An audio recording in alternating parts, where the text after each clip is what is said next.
a little bit of background information about this. I've already given some people some information about where it's come from, but we will dig into a few of the opportunities and things around computing at the moment, the format and purpose of this, leading on to Jacob's session today so on Tinkercad. And some lovely project work that I've seen a glimpse of and looking forward to seeing that. I've got some bits and pieces on microbit practicality. So I have a microbit here hooked up, and let's hope that that doesn't cause any issues as we're talking about it. And then we'll go to the Q&A. So lots of you will know of me from Digital Learning Cornwall and working across Aspire. There will be people on here who haven't had so much contact with Jacob before, so that's a lovely connection to make. Thanks for dropping by. So as I said before we start recording, it's a quick fire format. It means that you might be able to listen in to some ideas, some tips and advice at your convenience. We're recording these sessions. We may host them somewhere as well for people to look back on. Slides and links will be sent through to you. Obviously, everybody's time is very precious, so it feels like a good format to be able to get information across to people. Now, of course, I come at this as Digital Strategy and Computing Lead for Aspire with the Digital Learning Cornwall badge. This year I am running as primary lead for the re-established Cornwall and Plymouth Computing Hub.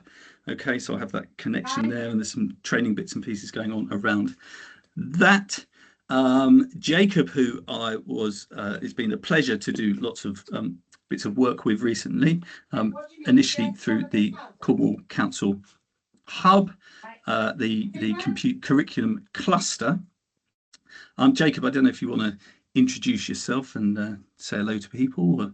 Yeah, of course. Hi, I'm Jacob. I teach computing at Penpole School in Hale. I'm currently in the Mac Suite where I teach most of my classes. And for me, I love computing. It's kind of my passion, my hobby. It's what drives me each day, and I love kind of like learning from others and sharing ideas, and I'm hoping that this kind of forum, this community, will be a really good place to do that. So whilst I'll be sharing an idea today, I'm hoping that it'll be you guys sharing ideas in the future, and we can all kind of bounce off of each other under Giles's excellent leadership. So that's me. Hi. You're very kind, Jacob. And of course, the skills that Jacob brings to this are in some ways, I'd say, complementary to the work that I've been doing across Aspire.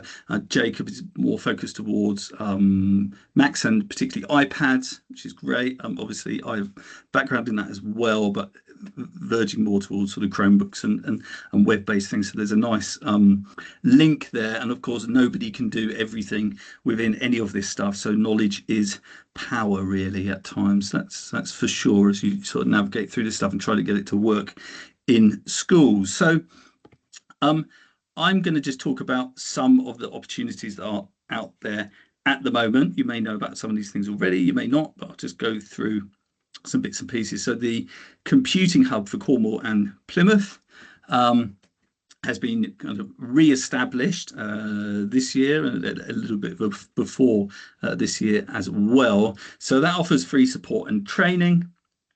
If you want to know more about that, you can drop me a line. I will go through some of the options here. First thing to say is that there is equipment out there. Most of it is sitting in Penrice College there in St Austell, but it can be booked out and taken to schools, and a few schools in our trust have done that. There are some schools outside that have also managed to grab this equipment. You need to sign a form and then it can be relayed over to you in some way.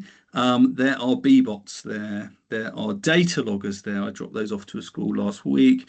There are microbit kits. You may not want microbit kits because you might have free microbits, but there are also microbit extension kits, not microbot extension kits as it says there. I don't know what a microbot is, but microbit extension kits are there.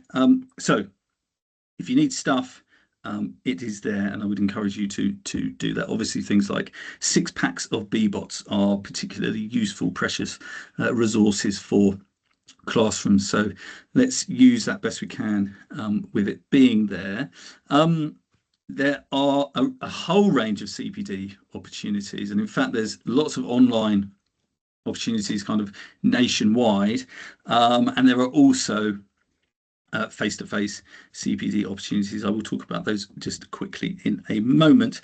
But once you sign up to STEM learning and you get involved in these CPD opportunities, they kind of push you towards gaining this primary certificate, which is basically a way to say, I've done this many CPD hours with the National Centre for Computing Education. And there are all sorts of little bolt-ons and bits and pieces that you can get involved in. So generally, a useful organisation to be involved in, and obviously there is finance floating around within all of this, which is, you know, in these times definitely not to be sniffed at. Shifting on, out of the sessions that I've got set up through Digital Learning Cornwall label, you'll see there are a couple in here. There's the Computing Hub lead primary computing session, which I believe is booked in 14th of January, face-to-face, whole day with lunch. Probably it's a pasty and some other bits and pieces. And a microbit day, talking about microbits for about 10 minutes today, but that's a whole day focused on microbits in May.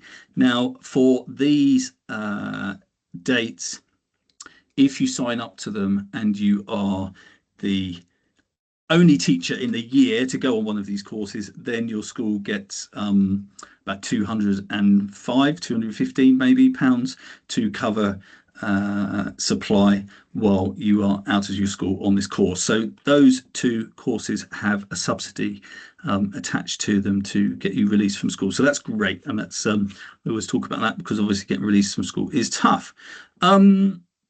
There are some other bits and pieces that I'm running, and of course I'm always happy to communicate with people and discuss what else is going on. You see we've got some parent and carer online safety sessions booked in for 7 p.m. as well, one in December, one in January, so that tags along to some of the other work I've been doing. And worth flagging this up at this point, so I've just, was it Friday night, set up Cornwall Computing Catch-Up Group. This is through the STEM community, which kind of sits alongside the STEM learning stuff.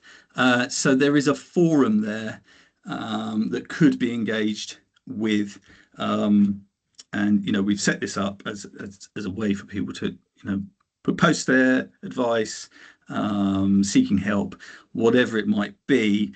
You know, it can be difficult to run online forums and have them, you know, used, but this we will attempt to make a purposeful thing. I've written a bit of a spiel on there, but I would encourage people to write what you want and don't be too polite about writing what you want, okay? Because again, everyone's time is very precious. So post something up and I'm sure that myself or Jake would have a look, or, you know, as we've said before, we're hoping to be able to bring people in to this community to share things along the way. Jacob, is there anything else you want to add in to the intro? No, I think that's been perfect, Giles. Okay. Good stuff. Well, we are currently on about 8 minutes. I'm under 10 minutes, which is brilliant. So I'm going to shift on to you, sir, and I'm going to show off your fine work here, which is Tinkercad project case study. Over to you, Jacob. Perfect. Could I have control of the screen, if that's okay? If you could can. stop sharing that one. I would like everyone to see my big face just to begin with, because I've got the phone to share. Hello. Okay, so I'm going to talk to you about one of the projects that we do at Penpole School every year, which involves this little fellow here, who I think is a polar snowcat bear. I'm not lightly sure, but it is a creation that one of our year sixes has made on the computers. We've also got a wee little snowman with some lovely stars. Or perhaps you are more interested in reindeer whose antlers have fallen off, who apparently have the name that starts with the letter A. I don't know what you're interested in, but maybe this is a project that you might like to try in your school. I'm going to explain how we got started with this and then how they're made, because, spoiler alert, these are actually made entirely out of code, and the students in year 6 have done a phenomenal job writing code to create and position and arrange every single object on this, which are then currently being printed out behind me in the 3D printer here. Each one of these takes about 6 hours to come out. We start off in year 3. So in year 3, we have a 3D printing project where the children learn how to use an app called Tinkercad. I'll show you that in a second. But essentially, their kind of goal in year 3 is to make something that looks a little bit more like this. So we've got a little cat here with a hat on. This one just says Merry Dinosaur, which I think is lovely. We've got a little reindeer and stuff going on, but they're much, much simpler than the big year 6 ones. But the idea is we're trying to get the children to use 3D modeling and software like that to create them. So I'm going to share my screen and jump across to Tinkercad, and I'm going to talk you through how this works. So this is an article from our website from last year. I haven't done this year's one yet. But as I scroll down, we can actually see how these have been created out of code. So this is Isaac's one here. And you can see a little animation there of Isaac's model from last year coming to life, along with the code on the right-hand side. Every single shape has been planned, it's been resized, it's been rotated through the X, Y, and Z axes, it's been scaled, and it's been positioned perfectly to create this little snowman figure. We go down to Verity, who got a little bit more into the coding, and you can see from this one that she's added far more detail through that code. As we know, computing is about problem solving and creative thinking. This, for me, is a project which encapsulates both of those two skills in a really fun and child-friendly way. The amount of problem solving, as I'm sure you can figure out already, is vast to make this work, and yet the students absolutely love it and they embrace it. We've got one here from Hannah, we've got one here from Rosie, and they all have made these really beautiful decorations. We used hearts here. Rosie's done hearts to make her Christmas tree. I'll mention at this point, they don't have to be Christmas themed. We started this as a project as like a September project, and then when we realized how long it took to print 120 decorations across 2 year groups, we realized they weren't going to get them until probably the end of December, that term, Christmas term. So we kind of call them winter ornaments. If they want to be Christmassy, they can, because they make a great gift for mums and dads and brothers and sisters. Or if they want to make a little sign to go on their guinea pig's house to use all year round, or a sign to go on their bedroom door, that's absolutely okay as well.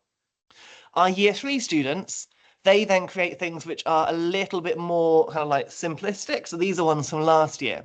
And you can see straight away, like the one I held up earlier, they're very personal, they're very handmade, they're very weird, some of them, no offense to the students, they're all very talented, but they are a little bit quirky. But they're one of a kind.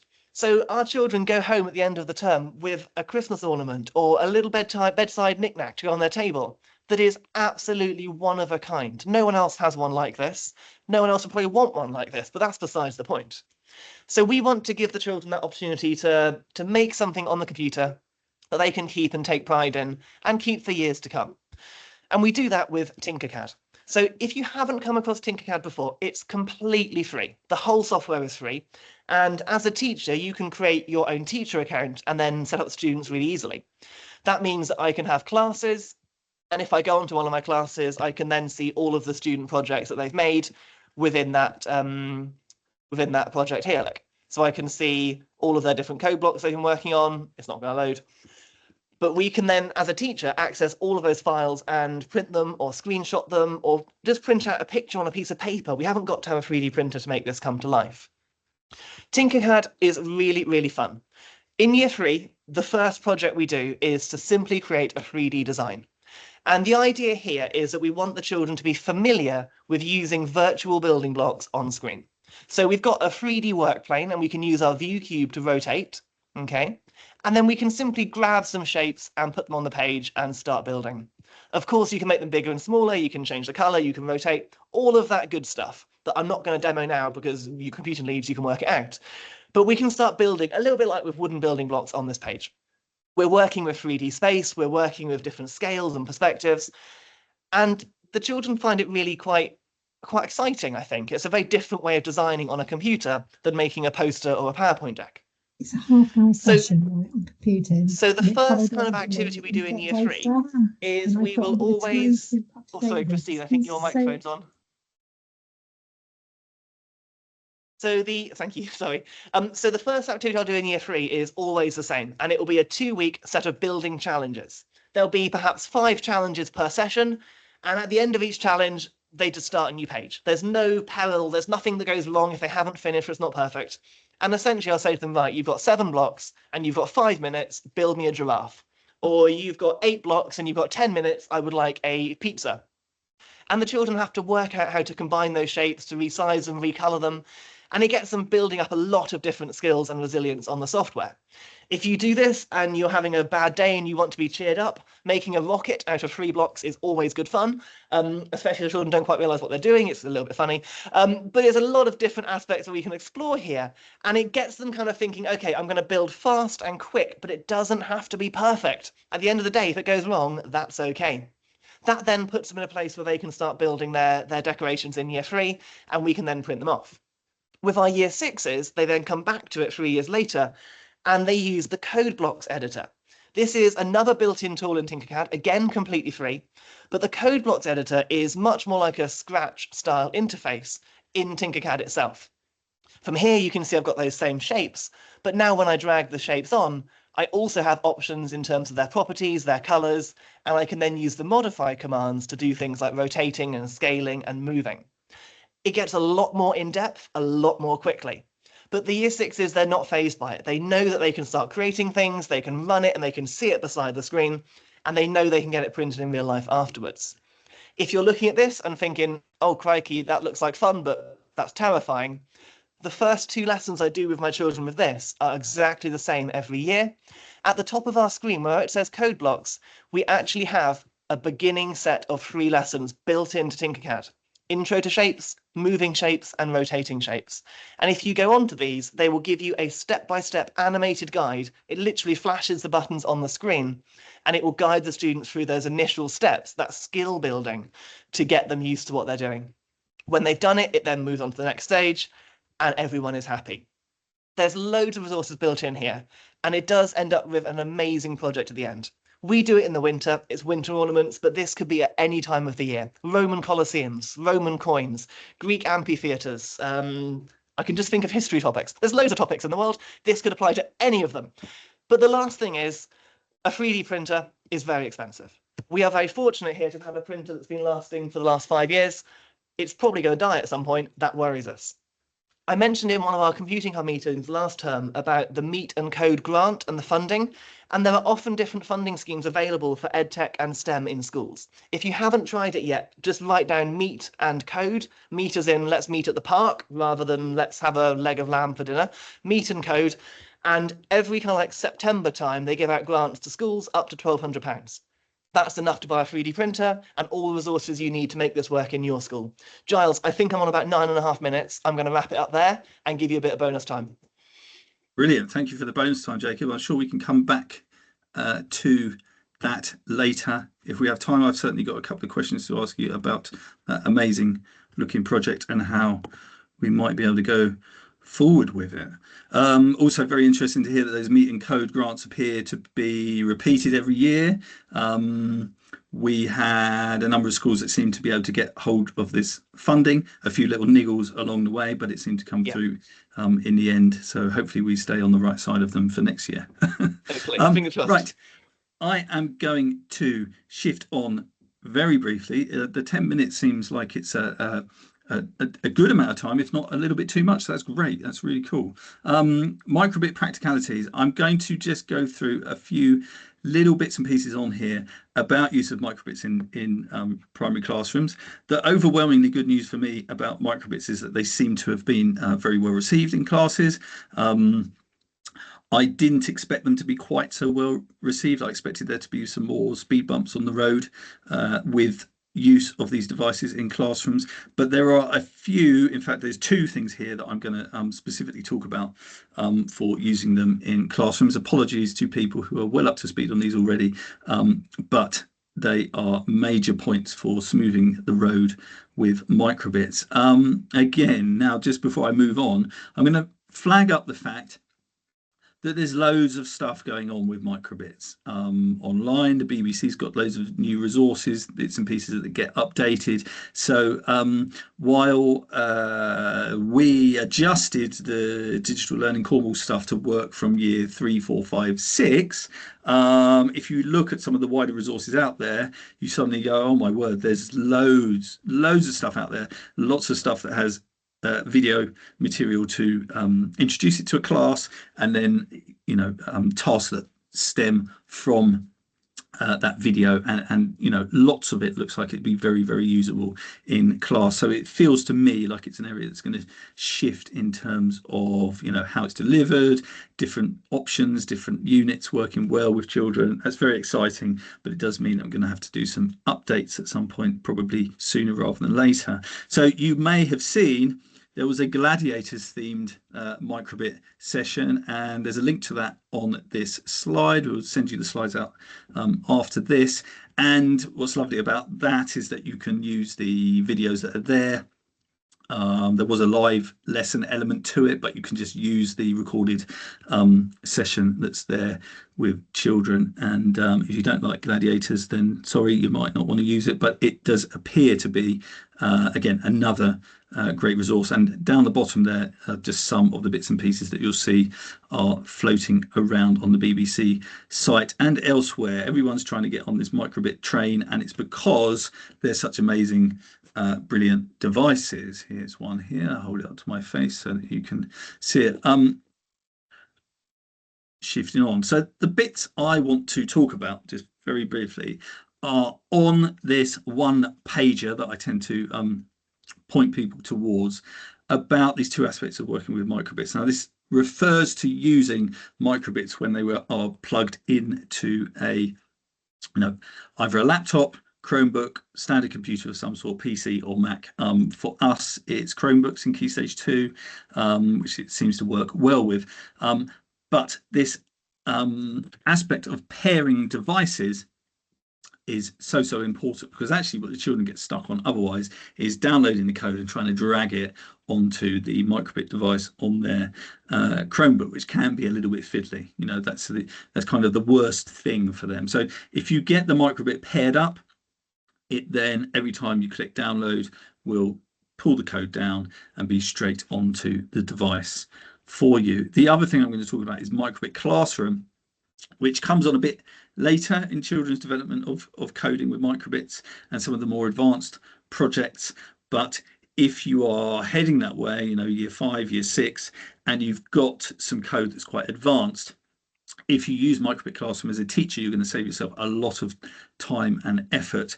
And for the children, they have a much more involved process with the code, rather than every time having to build up from a blank sheet.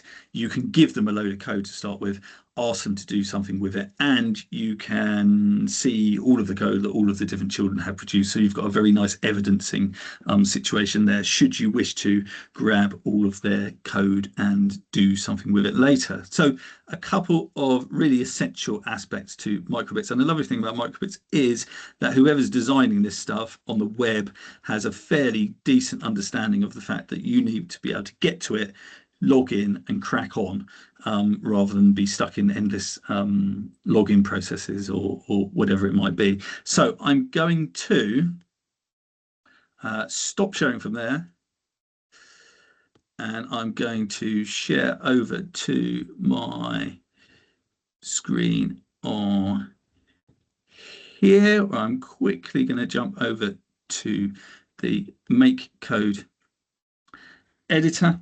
I have, and if you're not familiar with this, you know, this may well be where you first start off with children and microbits. There's my microbit again. I've got one of them plugged in here already. Okay, so I'm going to go to a new project. Let's call it the tester. And from here, there we go. Not much to it at the moment, just this on start and forever block. But you will see that I can pair up this microbit. So if I go over to here and go to connect device, it should work you through the unit, through the system here. Press the pair button below. So let's have a go here, and it's going to bring up a little dialog box there. I'm not sure if you can see that, but it's a little dialog box where I click on, stuffed it up for myself with the window there in front of me. Look at that, Teams sharing, and you get the little bar in front of you. There we go, connect. It's connected, there we go. And we are connected there. So if I was to formulate a piece of code as simple as something like that. Let's get rid of that bit. I can then, when I press download, it's going to start putting down the code, and I can see the light there. You can't see this, but the light there, zapping it down. One thing I have noticed, I'm not sure it's just on PCs or this happens on Chromebooks as well, but the first time you download code in this way, it seems to chug across the screen a bit, and then the next time you do it, it's much quicker. So first time it seems to chug across a bit. If I was to do it again, you will probably see it do it quicker. I'll show that off as well. There you go. There's an anomaly for you, but it's much better that time around. So every time the code has been adjusted, they click download and zap, it's on to that device. If you don't do that, you're in a classroom fuss situation with the teacher dragging bits of code onto the pen drive of the device. So down there, connect. You can see there it is connected. There you go. Okay, the second part I'm going to talk about is Microbit Classroom. Now, I took a unit from, this is from year 5, lesson 4. Now, look, I'm not going to take all the credit for this at all because it's pointing through to a BBC unit. But if I just show you what this unit is about, this lesson, we've got some videos here about a kick strength data logger. Probably not a great activity to do on a day like today when it's been lashing down all day. But as you get a decent bit of weather to get children outside, this is a really great cross-curricular activity. Again, we're looking at year 5 children who will have that level of independence, hopefully developing over their code. And you can see that the code here, which is data logging, actually, is not the simplest bit of code you will have ever seen. And as children look at this, you can start to decipher it as, you know, as a class, you can read the code, but you can approach this in the sense, you know, in some ways you can ignore the code with this activity. In some ways, you know, i.e., they don't have to understand every part of it. But you want to be able to give the code to all of the children and for them to then go and adjust it as towards something else. As you'll see down here, step 3 is to improve the code. Okay, so it asks you to pinpoint areas of the code that you're going to improve. So if that looks really threatening to you, this code, and I wouldn't be surprised if it did, don't worry too much. You're looking at pinpointing part of the code, i.e. up here, to then adjust it to do that. Now, coming back to what I said earlier, if I go here to open in Classroom, this is Microbit Classroom, it will take me through and it allows me to set up a class. There's a little video there that will talk you through the steps, but I will just show you how easy it is to set this up. We've got a new session here. It's put the name in there already.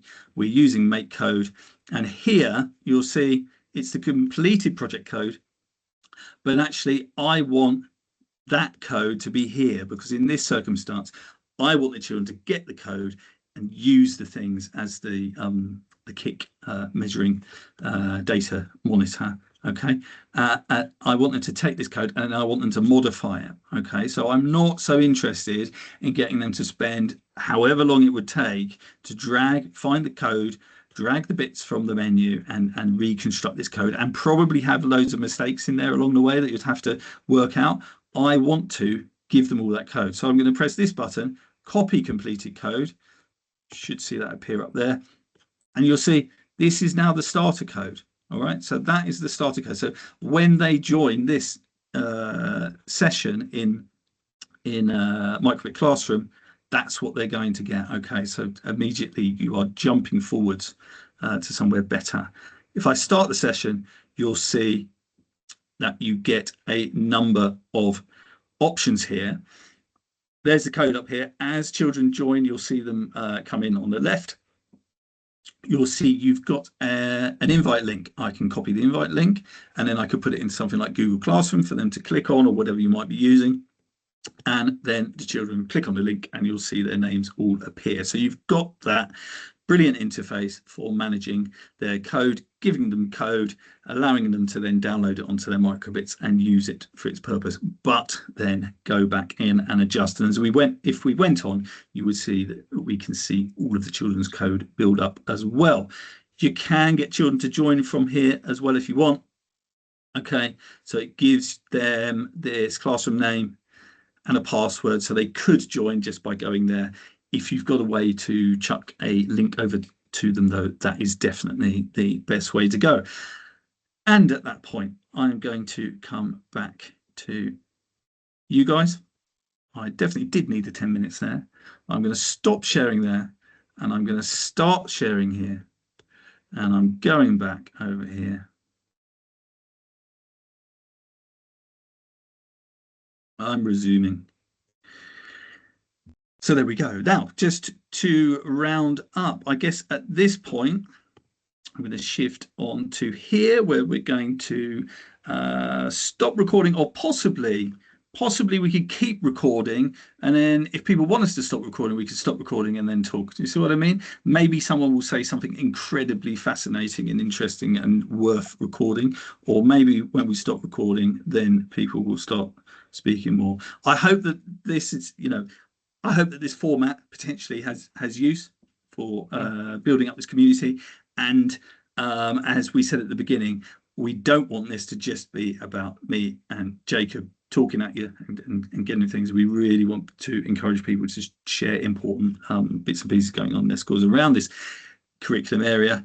And of course, I hope that you feel and know that this curriculum area is not going away. And as curriculums are reviewed over the next year or so, we're going to see computing and digital skills come back to the fore, we would hope. If not, I'm going to be very, very sad, but there we go. Anyone want to shout out, put something in the chat? There's 9 of us in here, so we don't need any hands up particularly.